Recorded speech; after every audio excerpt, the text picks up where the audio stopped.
Allah həmd olsun ki, Qarabağ torpaqları aldı. O yerlərdə pirlər var idi, indiyə kimi qalmışdı zirzibilin içində. Neynədilər? Qovyardılar da erməniləri oradan. O erməniləri oradan iti qovan kimi qovan prezidentimiz dini əsgərlərimiz oldu, müsəlmanlar oldu. Pirlər heç eləmədi orada. Düşün bunu.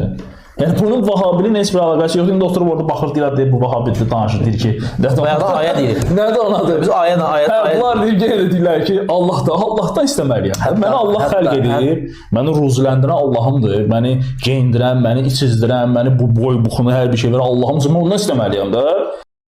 Salam aleykum əziz müsəlmanlar. Özünüz də gördünüz, dinlədiniz.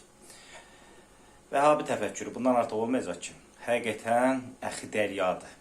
Amma dırnaq arası. Deməli, bu şəxs deyir ki, neçə illərdir ki, Qarabağ işğal olunanda orada pirlər var idi. Deyir, o pirlər qoruyardı da o torpaqları. Niyə qorumadılar? Baxın ha, vəhabi təfəkkürü.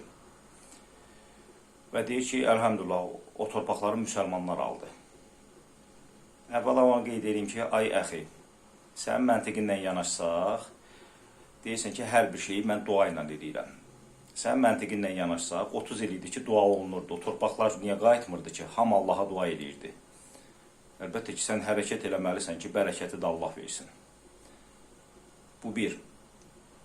İkincisi, deyirsən, o torpaqları əlhəmdülillah müsəlmanlar aldı. Amma unudursan ki, Qarabağı alanlar ya Əli, ya Hüseyin şuarı ilə 90% şiə idi. O torpaqları onlar aldılar. Bu iki. Üçüncüsü, deyirsən, hər bir şeyi mən Allahdan istəyirəm, hər bir şeyi də Allah eləyir.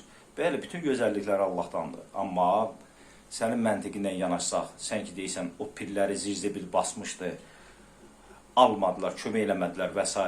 Yəni o pirlər kömək eləmədi, ermənilər oradan qovmadı, qorumadı o torpaqları.